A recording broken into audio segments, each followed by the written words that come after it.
Hi, everyone. Welcome to this week's Weekly Notice. We are now in what number are we?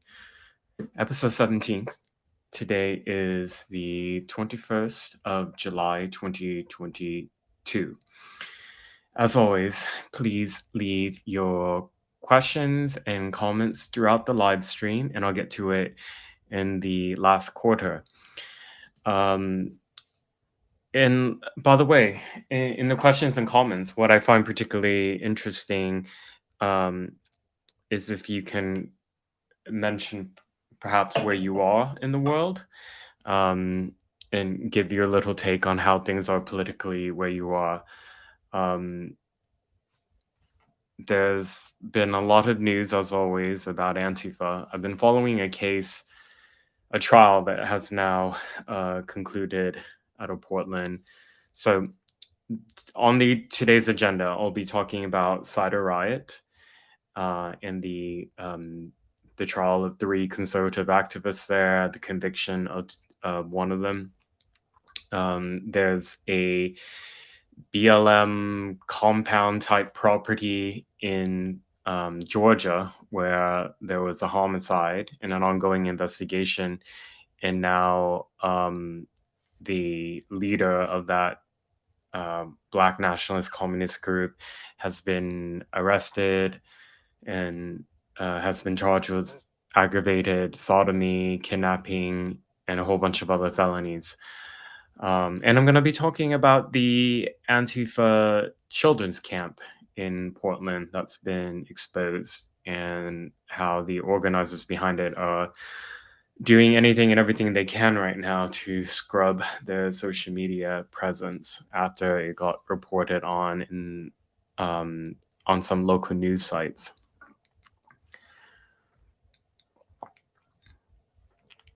I wonder how all of you are dealing with the heat, by the way. Um, I don't do well in the heat, and if you travel out of like North America, you'll notice that air conditioning is not really commonly found, particularly um, in much of Europe. So the summers can be really unbearable. I think Americans are quite lucky in that, for the most part, even if you're not particularly a high income earner, a lot of homes will have some type of air conditioning built in. Okay, I'm gonna get started. Okay, so on Monday, Tuesday, and Wednesday this week, in Multnomah County, Portland, Oregon, where I'm from and where I used to live until I was driven out by Antifa because of their violence and death threats against me. A chapter's been concluded on on an incident that happened in May of 2019. So on May Day, the 1st of May in 2019, Rose City Antifa held a number of events throughout the city. They did a march. I went and covered it as an independent journalist. I'm going to pull up my coverage of it. One moment.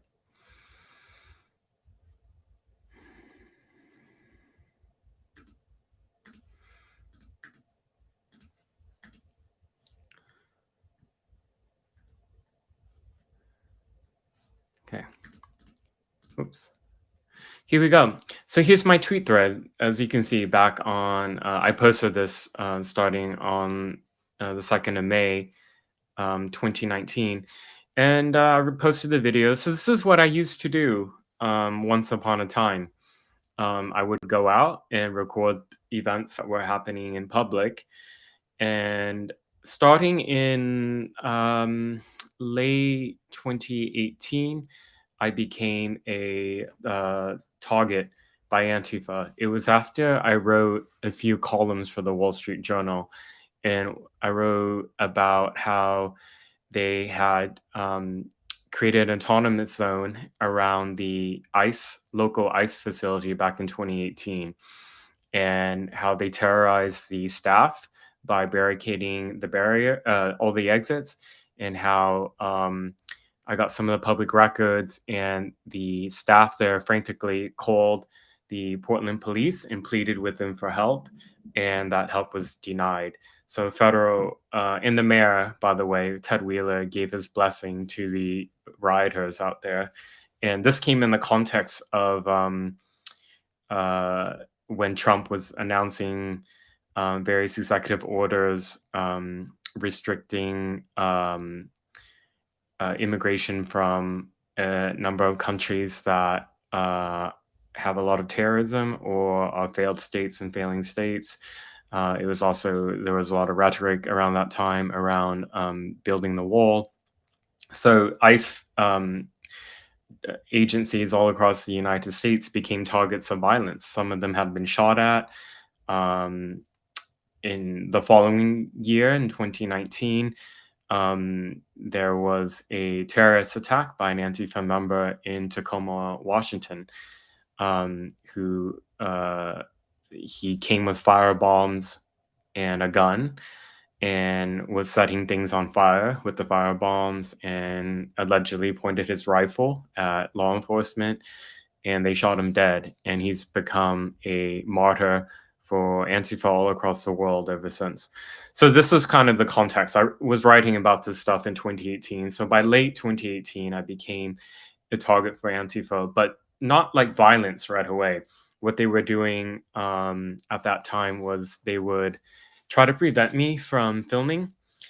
So all the stuff I was going to were public events. They were at parks or on the street, and everything I was doing was within my right. It's a First Amendment protected activity. But I didn't heed the warnings. I kept returning on the streets and I wouldn't stop. They threatened me a number of times and I just ignored it. I was very naive, very naive at the time. I thought that, they might not like what I'm doing. They might hate the commentary I write, that it might not like my journalism, but they're not gonna, these are so-called anti-fascists, anti-racists. They're not going to assault a gauged man who's on the public street with his phone. And well, May Day was the turning point. And so back to this thread. This is May Day 2019. This would be the last time that they would let me get in as close as they did here for this long. So most of the day, I mean, I was punched at one point by Benjamin Bolin, and I'll get to that later here in this video. You can see this guy on the left here in the black block with that mask. So even though he was identified to police, they made no arrests, and he's one of the people who's been named in my lawsuit against Rose City Antifa for his assault this day. Anyways, what happened, the big story of the day was when Rose City Antifa had their event at Cider Riot. So there's tons of videos here. I'm going to scroll through. Here we go. So Cider Riot was a pub in Portland that was militantly and openly Antifa. So it became a popular gathering area for Rose City Antifa. They had their events there. On May Day, they had the event. I went with a group of journalists who were following a group of right-wingers who were making their way to the pub. And when we got there, the people were putting on their masks in black bloc and getting their weapons ready, which I thought was weird because it was supposed to be like the end of the day celebration. And when I got there, they tried to stop me from filming this guy, who was the bar's security. He had no right to tell me or others to not film on the street. So, I ignored, and I just continued. And then shortly after that, I'm going to scroll down. So the right-wingers got there and then a brawl broke out. and there was a lot of fighting and throwing of projectiles. Antifa were very violent that day. And what I saw with my own eyes is that they were running in to get things from inside and outside, or prepping things from inside the pub. And the bar's owner was letting them in. And they had like openly these weapons. So there were all these violations, because it's a business that serves alcohol, which has to follow pretty strict state guidelines on an alcoholic establishment. So I was recording this writing, and then here's the video. So here we go. This was the last clip that I got that day, and you'll see why. As I was recording, one of them, in a planned ambush, ran up and coated my face and eyes with bear mace. I'm going to play the video. And this is Joey Gibson on the right here. He's the founder and leader of Patriot Prayer, which rose to prominence kind of around 2017 in the Portland area. They did a lot of pro-Trump rallies in and around Portland, and also in Berkeley. And Antifa saw them as like number one enemy, because it was, in their eyes, you cannot have conservative or pro-Trump or right-wing events in areas that they claim as their turf. Here's the video. Why?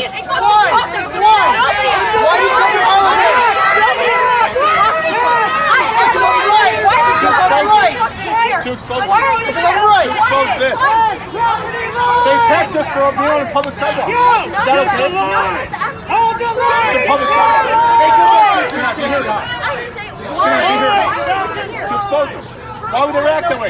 They can come to our bar. We won't attack them. Right? Right now! Is that okay? Is this okay? Is this okay? Is this okay? How does it fucking feel?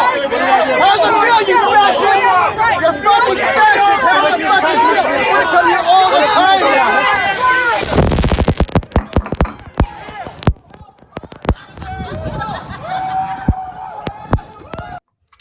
Yeah, that was my last footage, and you can probably understand why. I remember being like, I was in pretty big shock. I was like, what just happened? And then it takes a few seconds for the oils from the bear mace to work its way into your skin and your eyes. And then I was like, oh my God. Like, I wasn't exactly sure what they sprayed me with, because it just started burning insanely, and you immediately you can't see. So then I was disoriented, because I'm like, I didn't even know which way it was going, and brawling was breaking out in the background. I was hearing like yelling and screaming. Anyways, that was 2019. And despite violent criminal actions that were carried out on both sides, prosecutors chose in Portland to only go after the people from the right-wing side. So 6 of them were arrested. A few of them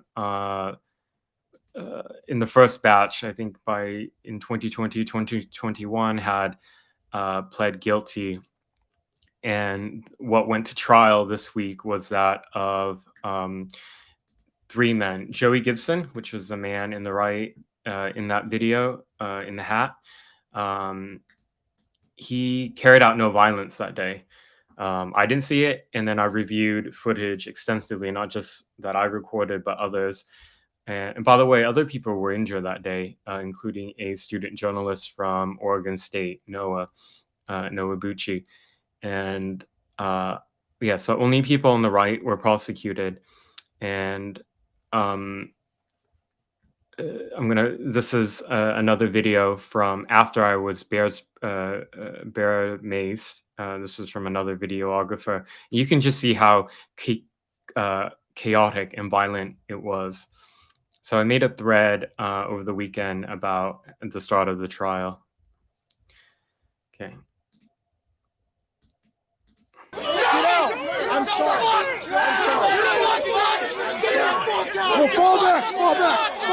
Fall back. Pay attention to the weapons. Fall back. We will fall back.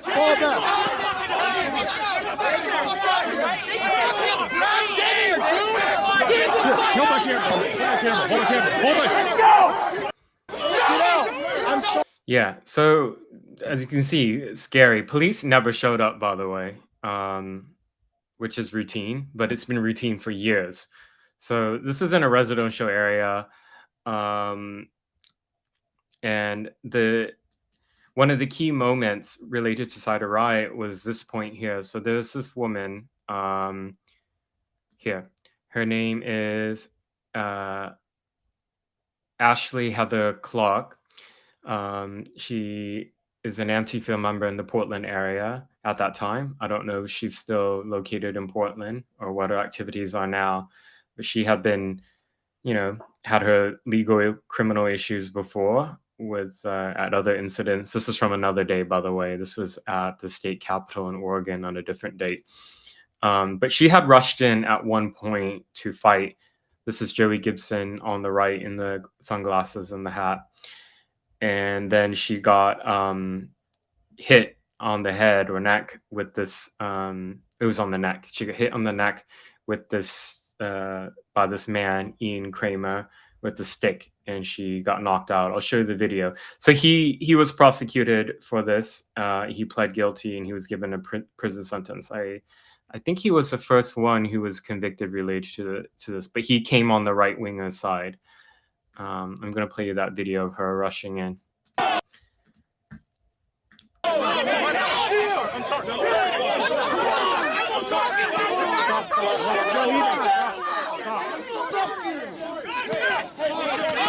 There, she fell down. She got knocked out. And so they have to drag her away.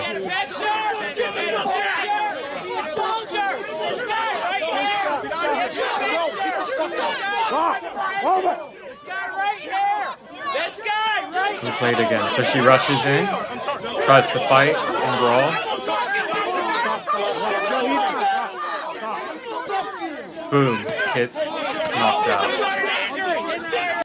So Antifa went crazy over this, and they mobilized their allies in the press, Portland Mercury, Willamette Week, to put out this narrative and claim that Ashley was a peaceful protester who was hit so hard that she had her neck broken, that she was on the verge of death.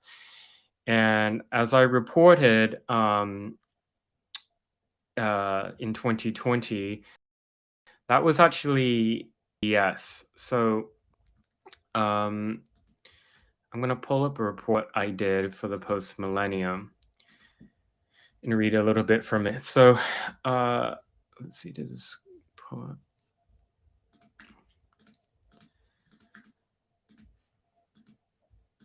Okay. So this originally was published February of 2020. So many months later, I received the full unredacted report from the OLCC, which is the state agency in Oregon, that Oregon Liquor Control Commission. So you have to abide by their rules if you're any business that serves alcohol.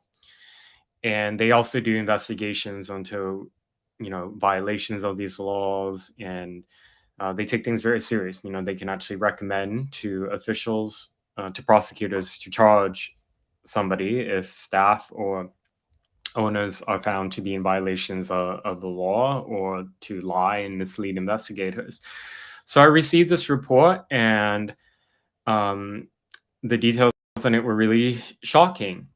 First of all, the Ashley Clark, the media claims that she was nearly killed at that spot. Well, according to the staff there, and the staff were part of Antifa, by the way, there was actually no evidence that an ambulance was even called. And I looked at the medical paperwork for Ashley Clark, and let me pull up the section.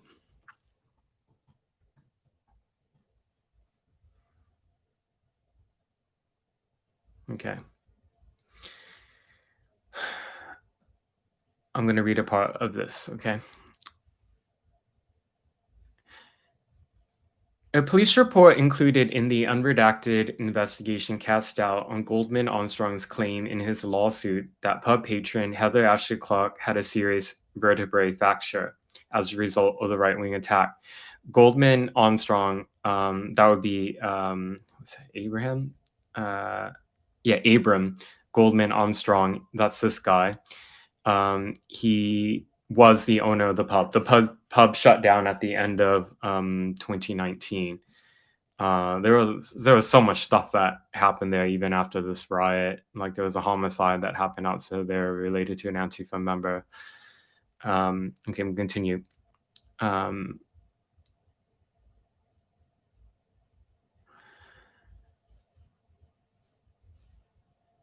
Some supporters of Cider Riot even spread rumors online that Ashley Clark, 32, had her neck broken.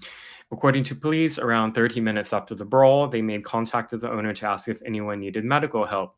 The police report, written by Officer Chris Wheelwright, states, "I asked Mr. Goldman Armstrong if anyone inside was a victim of a crime, and Sergeant William Dunbar asked him if anyone needed medical attention. Mr. Goldman Armstrong returned several minutes later and said there was nobody inside that wanted to talk to us or wanted medical attention." Oh, that's interesting. That's curious. Why wasn't that reported out once this was known? Rose City Antifa tweeted on May 2nd, when PBB Portland police approached Cider Riot 20 minutes after Gibson and his goons were repelled, they were not allowed inside the establishment, but relayed a message asking whether anyone had been assaulted, which to give a statement. The whole room erupted in laughter. Oh, that's interesting. Why would they erupt in laughter if one of their comrades was allegedly with a broken neck on the verge of death, right?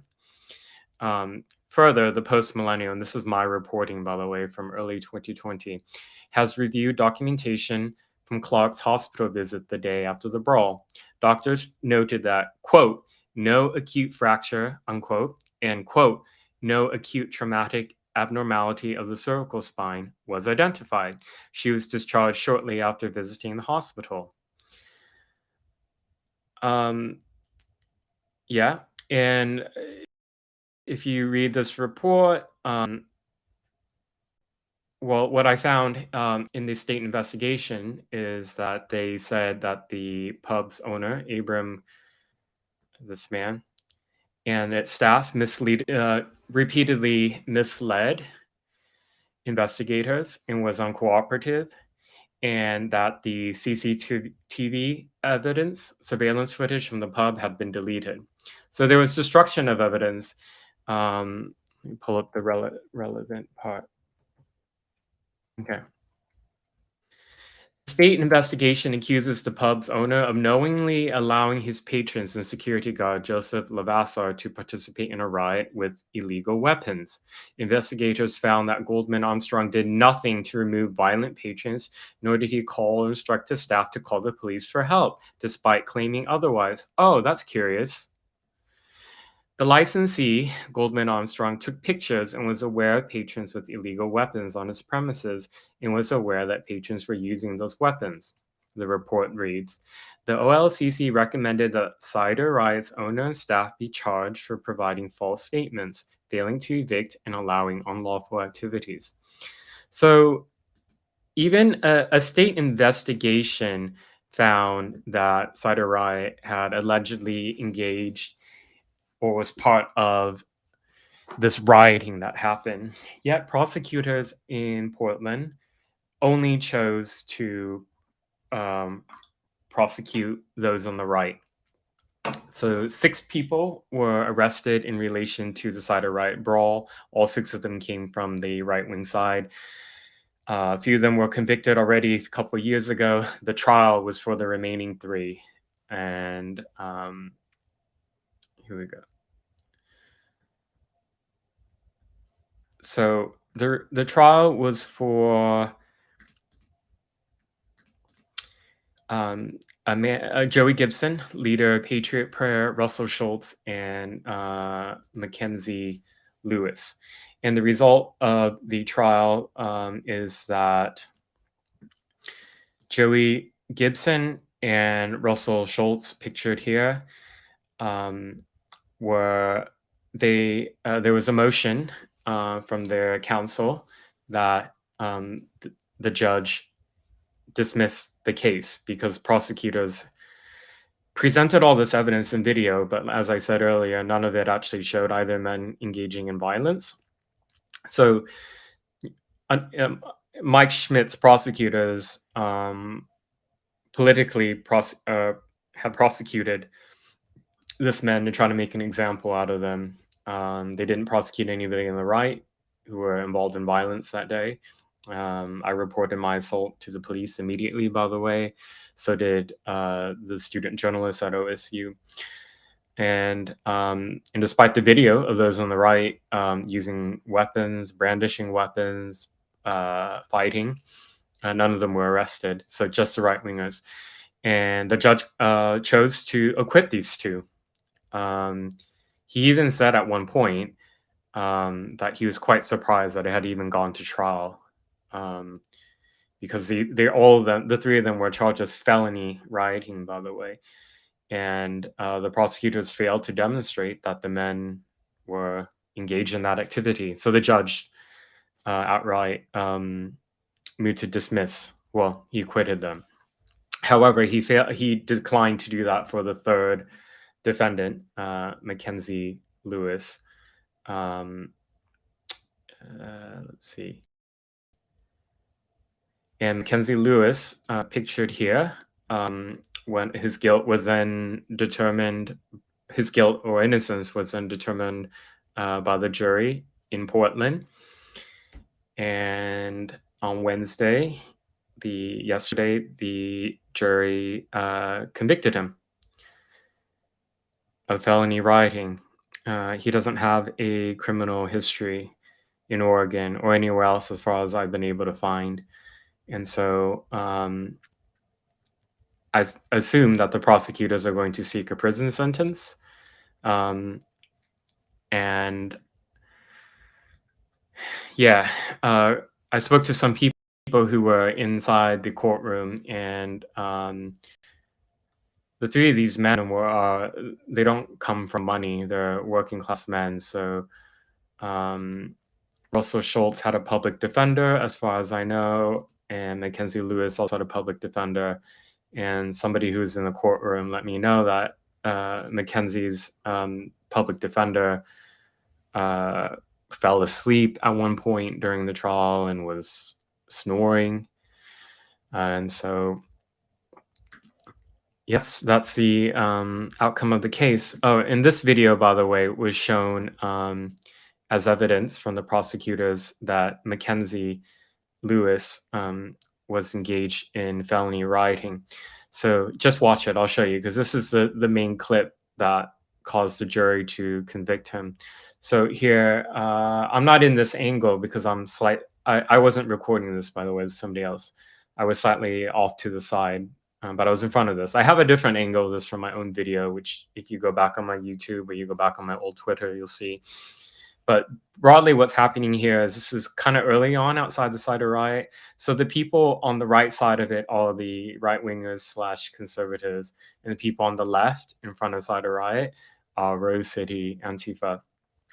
Joey Gibson right there, he's pushing back this trans person, Carrie Canary. And then Mackenzie Lewis is the man with the helmet on. He's on the right here, you can see. So just pay attention to his actions. You'll see that at one point he pushes Carrie Canary, and that was found by prosecutors and the jury to be felony rioting. So she's spitting.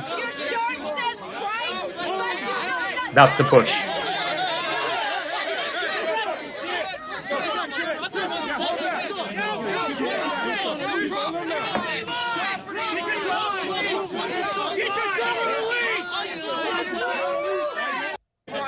So I'm playing it again. Just see the push. Watch the push of the man in the helmet. Yep. So that's Mackenzie Lewis. He's been convicted of felony rioting by the jury. the jury was also shown another clip where he, because all the people on the right got bear mace, I got bear mace, like a lot of bear mace, and he picked up one of their empty bear mace cans and he threw it on the ground, and that was also presented as evidence of felony rioting. So those two actions, the push and the throwing on the ground of their bear mace can, was felony rioting. So and the person in the video who was spitting and becoming violent, the Antifa member, I had identified them before back in 2020 because police were trying to identify them. This was a police tweet for this Antifa militant. The legal name is actually Carrie Canary. That was the name that David Chaltra had changed to. It's a trans person. And yeah, you can also see the person who bear maced me in this video. It's the woman with the sunglasses on the right panel. Alrighty. Yeah, so that's the outcome of that case. Cider Riot, its owners was never prosecuted, and its staff as well, and none of the Antifa rioters that day. And none of them were arrested as well. Okay.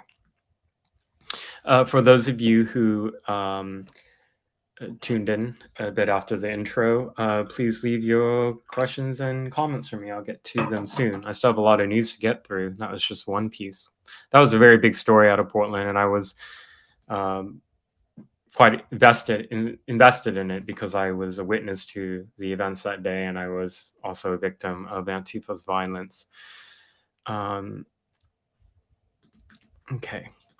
So another story that's been getting a bit of attention out of Portland is a Antifa summer camp for children. Yes, you heard that right. Here we go. So it got reported on by some of the press locally. Parents in Portland, Oregon can now send their kids to free social justice summer camp founded by anarchists. So I started looking into who's behind it. And in Portland, like, anarchists has a particular meaning to it. It refers to those who are of the Antifa ideology.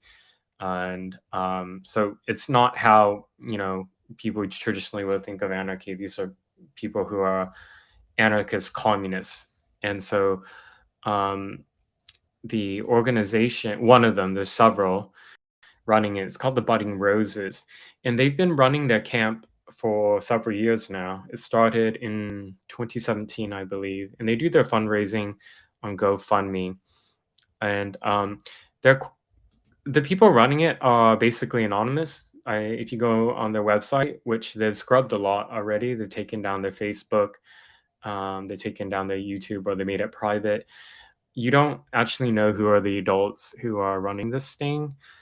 And they're asking for volunteers. And if you look at the volunteer form, like, one of the first things they say they're looking for is if you're radical, not if you are qualified to be working with children. Here's a video from the YouTube of a webinar they did that's since been shut down. But you can see one of the people who call in or was interviewed talks about how it's not just about radicalizing children, but actually turning them into militants. For me, I'm a language teacher, and so I teach a lot of different ages. And so I don't necessarily work with a lot of children, but definitely with teenagers and just younger people. So like college students, but kind of more politically, I'm interested in militant education and militant formation, like how to teach not necessarily older people, but just how to teach some more committed engagement. So that's what we've been studying more in Olympia. It's really cool. Yeah, so that's a teacher from Olympia, Washington, not too far from Portland. There's quite an active Antifa presence there. So it's an ideological grooming camp, is what it is. It's a radicalization camp. They're raising money right now for this year's summer camp on GoFundMe, and they have some significant donations. Just look here to the right. One of the top donations gave $1,312. 1312, which is a numeric rendering of ACAB. So I last night I went on live television and I was interviewed by this, and I'm just gonna play my interview because it kind of just recaps what all this is.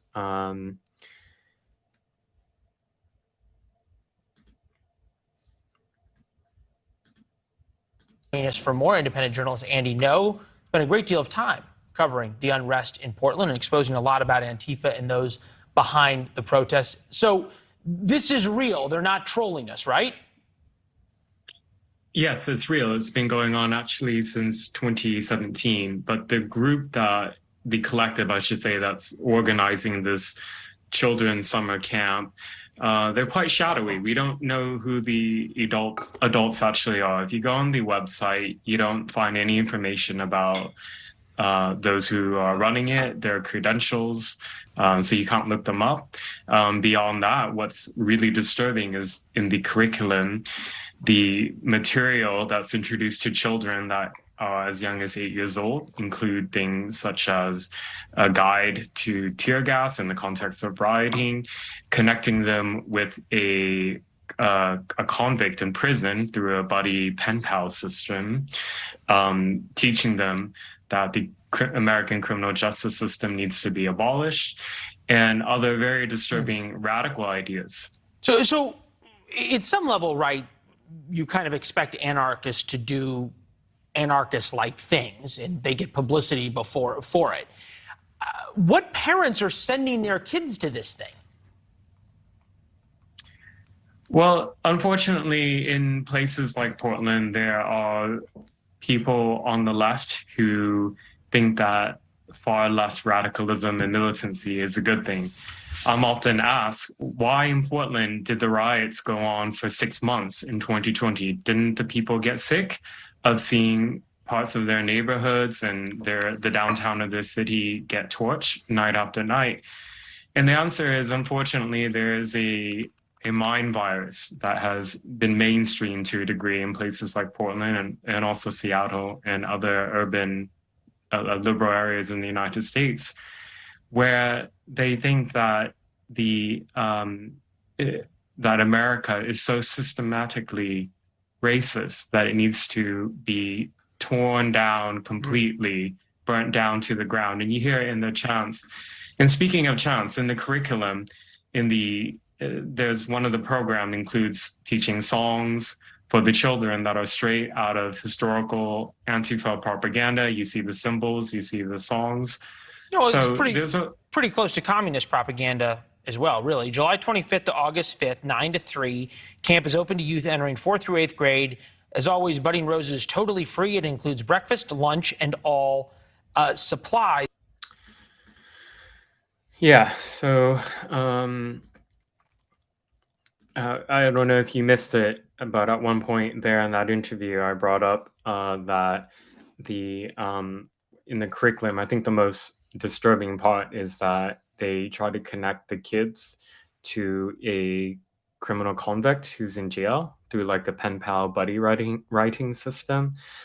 So this is really it's an indoctrination camp, really introducing them to this ideas of hating their country, hating it to the point where they take militant action, and introducing them to things about how to navigate tear gas during a riot. Like, that's, there should be more uproar. But as I said in the clip, Portland is a place where there's a certain population, I don't know what percentage, but those on the left, and it's a mainstream left-wing view, I guess, that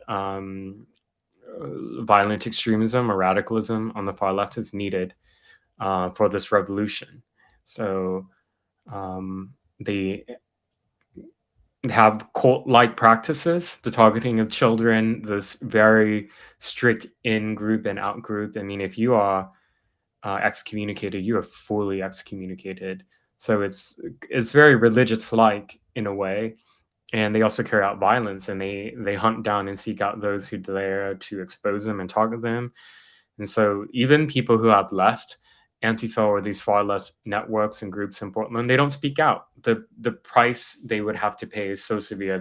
Their lives and the lives of their loved ones would be destroyed in the best of circumstances. Okay.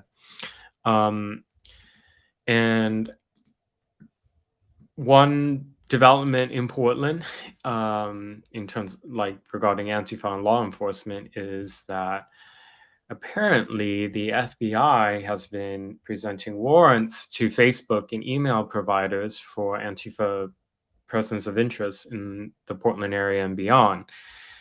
And this revelation has absolutely freaked out Antifa in Portland. I'm going to show you what some of them are saying. So it was actually Alyssa Azar, who's a Portland Antifa member, who's facing her own violent felony charge for her role in a riot. I'll talk about that in a bit. But she sent out a number of tweets. Activists in the Willamette Valley have recently been notified by their Facebook emails that Facebook has complied with the law enforcement requests for information regarding the Facebook messages and activity. At this juncture, we are unsure of how many emails have been sent or who they may have been sent to, but we do know that this inquiry came from the FBI. Now would be a good time to remind each other to reach out to local activist collectives. By the way, local activist collectives is just a euphemism for your local cell, okay? For help regarding digital and operational security. Using encrypted messaging email, or better yet, having in-person discussions are our safest options. If you have received these emails, please turn to your community for support. Don't ever talk to law enforcement, especially without a lawyer, ever. If you don't have a lawyer or funds for one, there are folks who can help remedy this. We protect us. So she reveals a lot in there. The fact that they are organized and organized into groups, and they have access to money as well. So with a lot of the Antifa chatter here, they've been very upset about this. Most of the serious violent planning, though, I mean, really none of it would be planned over Facebook for obvious reasons. They know what they're doing. They've been trained on operational security. And so that type of stuff is done either in person or through Signal chats. She posts some more here. Somebody asked her, what are some good apps? She wrote, for communicating on Wire, Signal is all right too. These are encryption messaging apps, by the way, that make it so that either side can delete and completely scrub. Social media go, though, it's all bad. I've heard good things about Mastodon, but still wouldn't recommend organizing or talking about anything spicy on there, of course. Somebody wrote, if you're having in-person discussions, don't forget to leave your phones and electronics behind. No point in bringing the microphones and wiretaps with you. And Alyssa responded 100% to this. So Alyssa Azar, I've talked about her a lot. She calls herself a journalist. She's been arrested a number of times by the Portland police for her alleged role in Antifa riots. The times that she's been detained or cited in Portland, those cases have been dropped, as far as I know, by the prosecutors in Portland, unsurprisingly. But the one time that she went to riot in Oregon City, which is a neighboring city to Portland, and it has a different district attorney there, she was arrested and charged with, she was later arrested, and then she's been charged with a felony. So she has a trial in December of this year. But this is what Alyssa Azar looks like. She calls herself a journalist. Local Portland press has referred to her as a gonzo journalist, but what she is she's a literal Antifa member with a camera. So that's her photo. This is part of the charging document because she was indicted on the felony. And then I'll I'll play you the video that is likely used as evidence against her for the felony rioting. Here we go. So this was in June of 2021 when Alyssa went to Oregon City, and she's a woman who rushes in to assault people with bear mace, and she has long hair, and I recognize her from the other footage that was recorded that day. And you can see when she rushed in to attack this woman, she then got knocked out or knocked to the ground by the man. Just watch.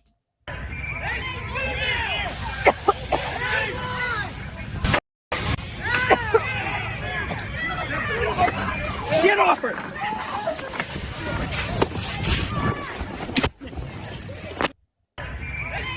One more time.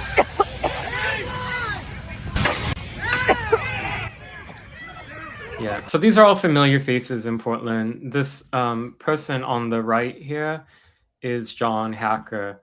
He's the person who was indicted on a felony for robbing me in 2019. That case is still ongoing. I posted his mugshot a lot. John Hacker is a very violent, dangerous person in Antifa in Portland. Okay.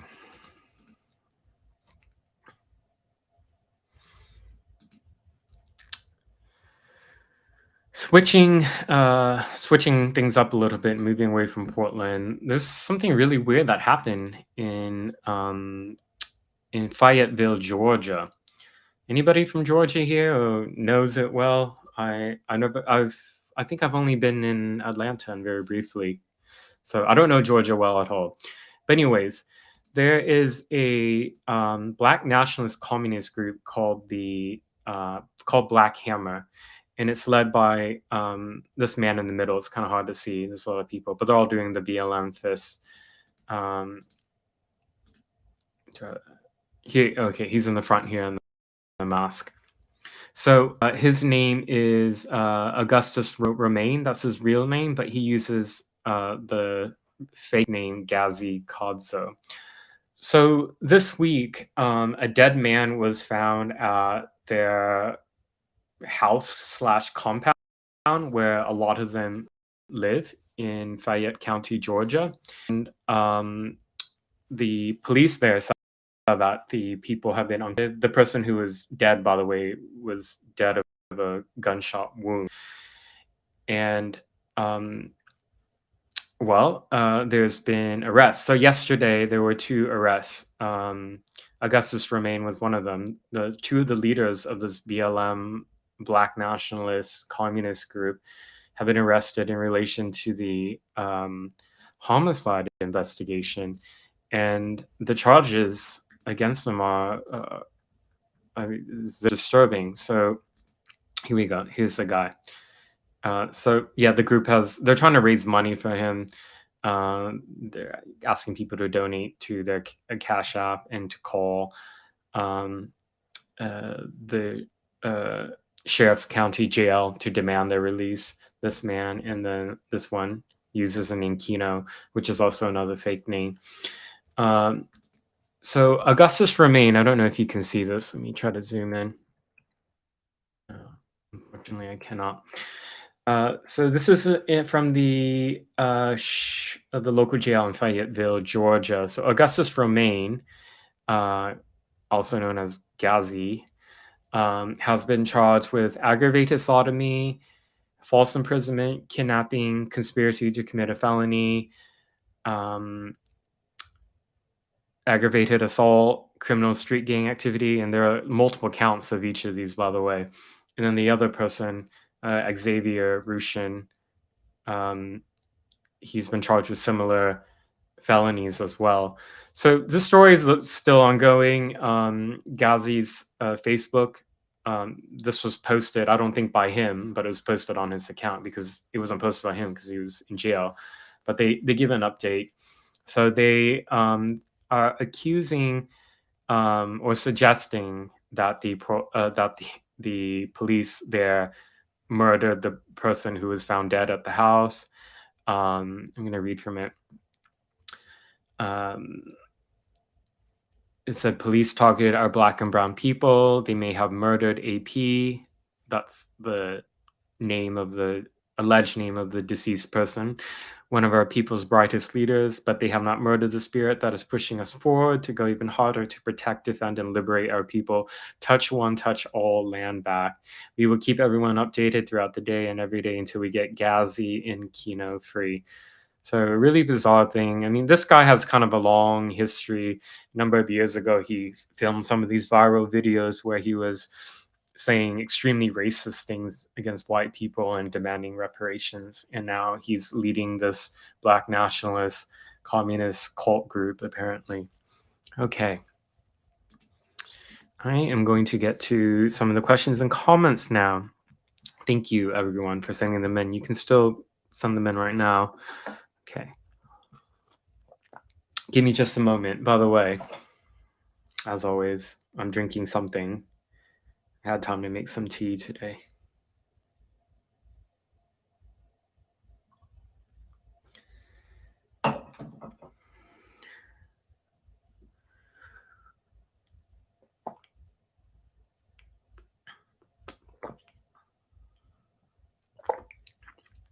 Okay, user Alf Daily asks, was Mackenzie Lewis sentenced and for how long? Mackenzie Lewis is the one person in the Cider Riot Antifa trial who was convicted by jury yesterday. He's the conservative activist. No, we don't know what his sentencing is yet. We will know soon. Apparently, he is trying to raise funds for an attorney to appeal. The appeal process is expensive, legal process, all that's expensive. He or his representatives have set up a crowdfund on GiveSendGo, and it got shut down.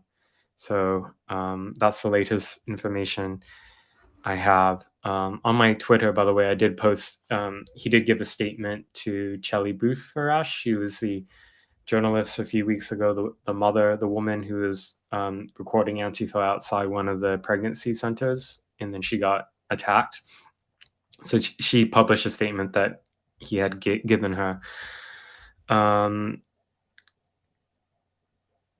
Graham Stuff asks, is Mike Schmidt getting any pushback? Mike Schmidt is the elected district attorney from Sonoma County, where Portland is.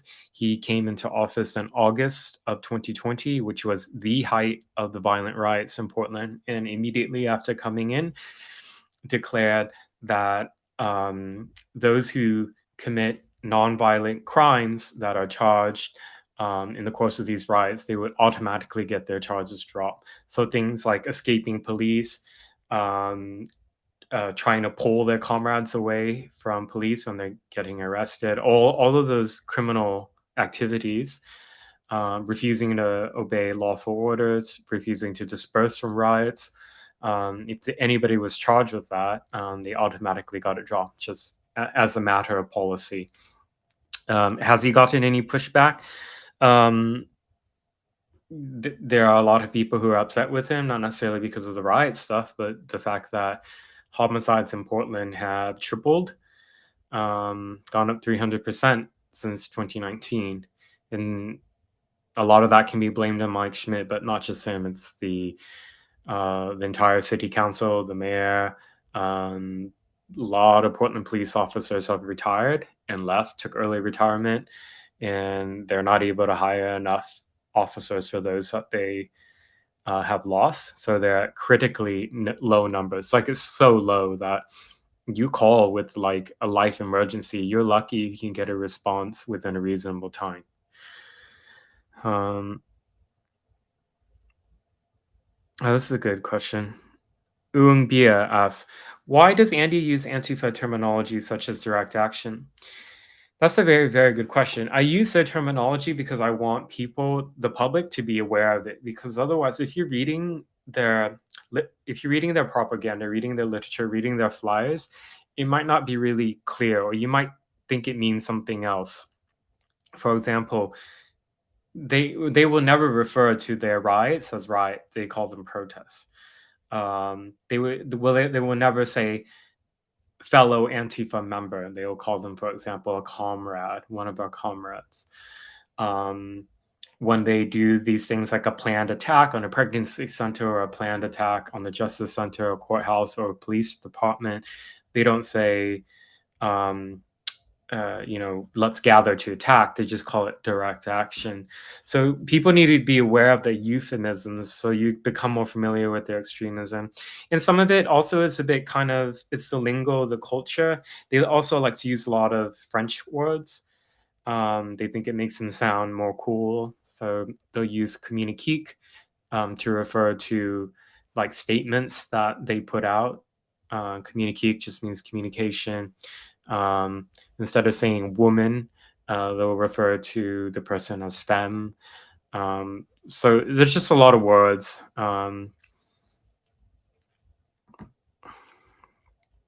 Oceana 23 asks, does the National Lawyers Guild, the NLG, work for free? So the NLG are, if you watch any of the Antifa riot videos or any of these far left riot videos, you'll see people in green hats there that say National Lawyers Guild. And these are either students in law or are actually lawyers who are supportive and or members of Antifa groups. They're really organized. They're a national organization. They're old. They go back decades. Historically, they were defending communists in America when communists were persecuted in the United States. Since then, they've evolved now more towards supporting not just communists, but socialists, far left violent extremists, and Antifa, anything. And they've released a statement. I wrote about this in my book where they explicitly defend the use of violent political violence by their comrades. And yes, they do work for free. They have a lot of resources, and the people who volunteer for the groups are really committed to the cause. So they will do pro bono work. In many instances, they will connect you with the groups to get money for a bail fund. So sometimes you'll see in some of these videos and in some of the statements by the Antifa members, they will write down a phone number on their arm, and that number is a local hotline for the National Lawyers Guild. So there's nothing equivalent to that on the right. The NLG will provide legal help from the beginning all the way through to the end. And so it's part of the reason why those on the militant far left have been very effective through the criminal justice system, even when they are prosecuted. Like they'll get sweetheart deals. They don't have to worry about fundraising a lot. And by the way, if they do have to crowdfund, let's say on GoFundMe or something, GoFundMe doesn't shut those down, even though it does violate their policies. Alyssa Azar, for example, has a GoFundMe up right now to fundraise for her felony indictment. And according to GoFundMe's own policy, you cannot fundraise for legal defense for violent crimes. Okay.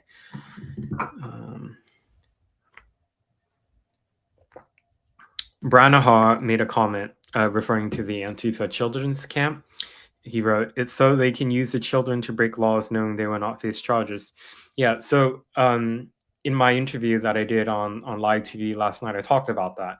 That's one of the reasons why children are particularly targeted by Antifa on the far left and are quite often used as the militants who are carrying out criminal acts.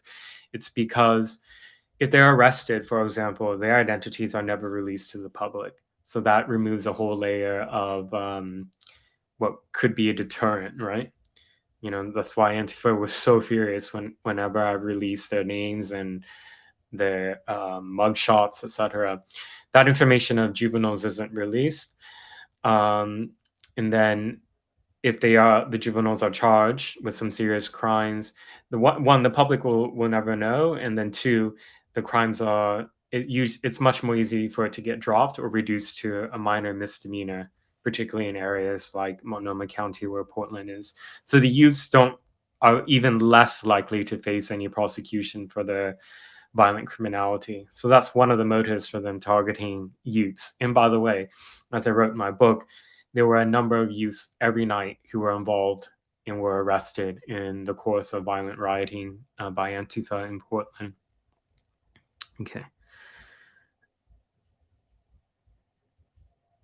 A person, Austin Graham, wrote, Alyssa's OnlyFans has been alleged to be a means of laundering money for Antifa terrorism.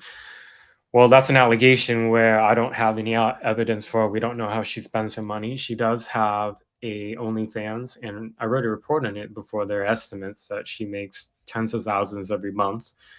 If that's true, I found it quite odd that she was soliciting people for all these donations when she's pretty well off.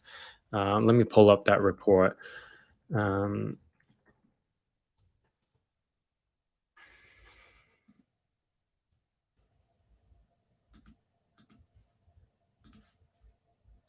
Here we go. This is a report I wrote with a while ago, the end of December 2021. A Portland Antifa member and OnlyFans starlet charges felony for brawling at Riot. There was a video once upon a time, by the way, before, this is interesting. These tweets have been deleted, but once upon a time, before she became so involved in Antifa, she was this big Assad booster. And she wrote some weird tweets about Jews as well. So she's deleted all this and has tried to hide this about her past, of her adoration of Syria's dictator and mass murderer. Here we go. So yeah, I mean, it's estimated that she makes around 23 grand a month on OnlyFans. She never responded to my media inquiry about this, by the way. So she's a violent, dangerous person who masquerades as a journalist, and she has her felony riot trial in December in Clackamas County, which is nearby Portland. Oh, and another thing about the NLG I wanted to say before I wrap up. The one other way that the NLG they help Antifa is the fact that they have access to things like LexisNexis, which are these databases that lawyers use that it's really expensive to subscribe to, but it's how you can get access to anybody's like court documents. So you can find out anything and everything, all the properties, their family members, anything where the average person or even journalist wouldn't really be able to access. So that type of information the NLG gets, and then they give it to their Antifa comrades for these doxes. So you wonder how a lot of times Antifa are able to get addresses of people, they're able to run the VIN numbers of vehicles and car plates to identify their targets. It's because of their comrades who they have in the NLG who do these type of so-called research activities, by the way. Okay. I'm just over the hour, but I'm going to talk just a little bit more. So this live stream is exclusive to GetHers on once a week, Thursday, 7 p.m. But people have been asking me for a while, like, I want to watch some of the old ones, or sometimes you can't make it, you have a different schedule every week. And so finally, and I apologize that it's taken so long for me to get this ready, I now have a new YouTube channel, a separate one, called Andy Ngo Live, and it's where I post my episodes from here on there. You can rewatch it. So please subscribe and like and share this new YouTube channel. It only, as you see, it only has like 1,000 subscribers right now. But yeah, it's a way you can watch some of the old ones. And unfortunately, a lot of these stories are kind of evergreen, right? The topics that I touch on.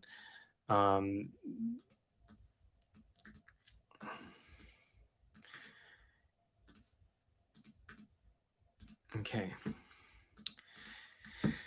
And this is my Linktree page, which is my username on Linktree is /AndyNgo. And it has links to all my social media and all the places that you can support me at. So if you can, for example, please join me on Locals or Patreon or Subscribestar.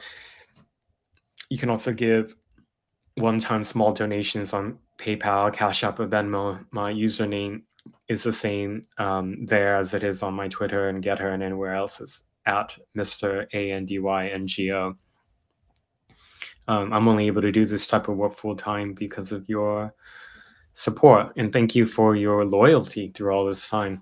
The Cider Riot case, has been, it's kind of like reignited some feelings, so I hadn't needed to think about the assault for a while, and the fact that I got no justice, the fact that the prosecutions are political and one-sided.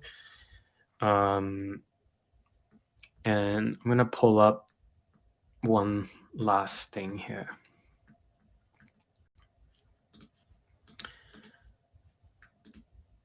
So last night, I was looking through the footage from Cider Riot, and he was just still of me from one of the videos from another videographer. It was me in front of Cider Riot. This was shortly before I got bear maced. And, my back is turned to the Antifa. I don't know if you can see. They have their eyes on me. I was so naive then. Like, here's me with my small old iPhone. It was attached to one of those devices where you can control it with your fingers. And this is how naive I was once upon a time. I had my back turned to them. I just thought, they will not like me, but, they're not going to do anything to me. And I was so wrong. And despite being the victim of the violence that day, the press, the left-wing press, worked with Antifa to concoct a lie that actually I was the aggressor, that I was party to a violent criminal conspiracy. It was truly shocking when all that played out. And Reason magazine, Robbie's Wave, wrote at the time, investigated the claims. And I'm so thankful to him to this day, because he was the only one who cared enough about the truth to actually look into it.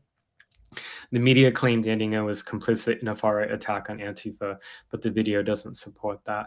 So I recommend that you read this report. It's a few years old now, but it investigates the claims that Antifa still repeat today to smear me.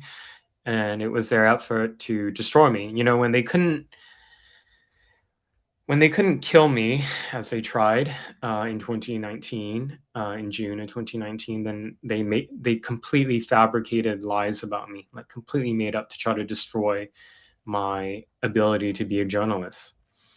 And they almost succeeded, but there were those who were interested in truth and bothered to investigate the claims. And so I'm really thankful to that to this day, and I'm so thankful I have this platform to speak with you guys every week. Okay. All right.